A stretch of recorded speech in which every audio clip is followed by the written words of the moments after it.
Tervist, siin on Mõttemaatika ning täna kavatseme lahendada läbi 2024. aasta matemaatika riigieksami. Hoidke silmas, et minu lahenduskäigud võivad erineda sellest, mida teile on õpetatud, aga vastused peaksid meil tulema samad, sest need on kontrollitud Harno lehelt. Ülesanne 1. Lihtsustage selline avaldis. Lugejas korrutame sulud lahti ning nimetajas saame sulu ette võtta 2x. Lugejasse jääb alles 2x pluss 1 ning saame maha tõmmata 2x pluss 1 sulud. Vastuseks jääb 1 jagatud 2x-iga. Sellega lõppes esimene ülesanne. Ülesanne 2. Joonisel on funktsiooni y võrdub miinus kosinus x graafik lõigal miinus 270 kraadi kuni 270 kraadi.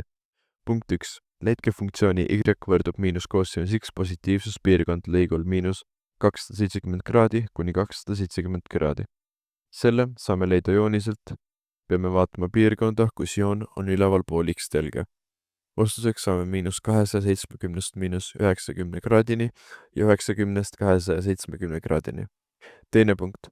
Joonistage samas koordinaattelestikus funktsiooni y võrdub 1 graafik ning lahendage võrrand miinus kosinus x võrdub 1 lõigul miinus 270 kraadi kuni 270 kraadi. Korrutades tervet rida miinus 1 saame, et kosinus x võrdub miinus 1, mis on omakorda 180 kraadi. Kuna joonisel on tegu peegelpildiga, on x-ideks miinuse ja plussiga 180 kraadi. Sellega lõppes teine ülesanne. Ülesanne 3. Lahendage selline võrratuse süsteem. Alustame esimesest võrrandist. Korrutame tervet rida 35-ga ehk siis esimest sulgu 7-ga ning teist sulgu 5-ga. Korrutades sulud lahti saame vasakule poole 2x ning paremale miinus 6. Jagades terve rea 2-ga saame, et x võrdub või on väiksem kui miinus 3. Võtame ette teise võrrandi. Korrutame esimese asjana sulud lahti. Vasakule poole jääb x ning paremale poole 2. Saame vastuseks, et x on miinus lõpmatusest miinus 3-ni kaasa arvatud. Sellega lõppes kolmas ülesanne. Ülesanne 4. Vihik maksis 3,5 eurot. Kooliaasta alguse sooduskampaania ajal alandati vihiku hinda 20% võrra ning pastapliiatsi hinda 25% võrra. Kaide ostis sooduskampaania ajal 4 pastapliiatsit ja 3 vihikut ning maksis nende eest kokku 12 eurot. Kui palju maksis pastapliiats enne sooduskampaaniat?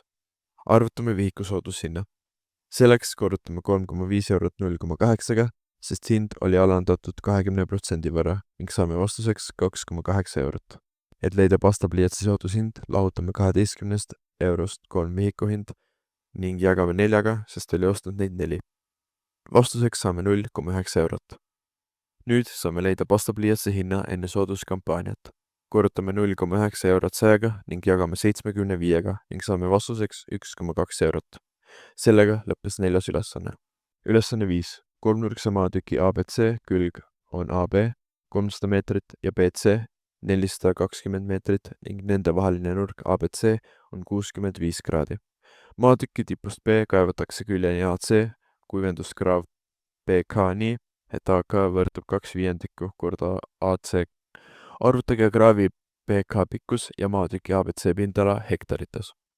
Et leida AC pikkus, saame kasutada sellist valemit, kuna meil on olemas 2 külge ning nende vaheline nurk. Vastuseks saame 400 meetrit ligikaudu. Et leida nurk C ehk gamma, järgmisena peame kasutama siinusteoreemi. Eraldame siit siinus gamma ning saame vastuseks 0,6797. Võttes miinus 1 siinuse, saame vastuseks ligikaudu 42,8 kraadi. Järgmisena teame külje AK valemit. Pannes arvud valemisse, saame AK külje pikkuseks 160 meetrit. Et leida KC külje pikkus, peame terve AC külje lahutama AK küljest, mis just leidsime, ning saame vastuseks 240 meetrit. Et leida otsitav BK kraavi pikkus, kasutame jällegi sellist koosinusteoreemi valemit. Vastuseks saame umbes 290 meetrit. Järgmisena saame pindala leida, kasutades sellist erikülgsi kolmnurga pindala valemit. Pannes arvud valemisse, saame vastuseks ligikaudu 57 000 ruutmeetrit ehk teisisõnu 5,7 hektarit. Sellega lõppes 5. ülesanne. Ülesanne 6. On antud funktsiooni fx võrdub 4x kuubis miinus 3x ruudus pluss 2. Punkt 1. Arvutage funktsiooni fx väärtus kohal x võrdub miinus 1/2. Selleks paneme x-i väärtuse funktsiooni ning saame vastuseks 3/4. Teine punkt. Leidke funktsiooni fx kasvamis- ja kahanemisvahemikud ning graafiku maksimumpunkti koordinaadid. Selleks leiame algselt funktsiooni tuletise. Edasi saame panna selle võrduma nulliga, et leida nullkohad. Saame, et nendeks on 0 ning 0,5. Alustame joone tõmbamist ülevalt, sest kõige suurem astmekäiks on positiivne. Kasvamisvahemikke meil on siin 2, milleks on miinus lõpmatusest 0-ni ja 0,5 lõpmatuseni. Üks kahanemisvahemik on 0-st 0,5-ni. Kuna meil on 2 ekstreemumkohta, saame leida graafiku maksimumpunkti koordinaadid ka koheselt. Leiame y-maksi pannes algfunktsiooni selle x väärtuse ning saame vastuseks 2. Ehk siis e-maks võrdub 0,2-ga. Sellega lõppes 6. ülesanne. Ülesanne 7. Tuleb lahendada logaritmvõrrand ja eksponentvõrrand. Kui logaritmide astmed on samad, saame kõik tuua ühe alla ja kui on liitmine, siis tegelikkuses korrutame neid. Et saada logaritmist lahti, teades definitsiooni, on sulgudes oleva väärtus 2 astmel 3. Korrutame sulud lahti ning saame sellise ruutvõrrandi.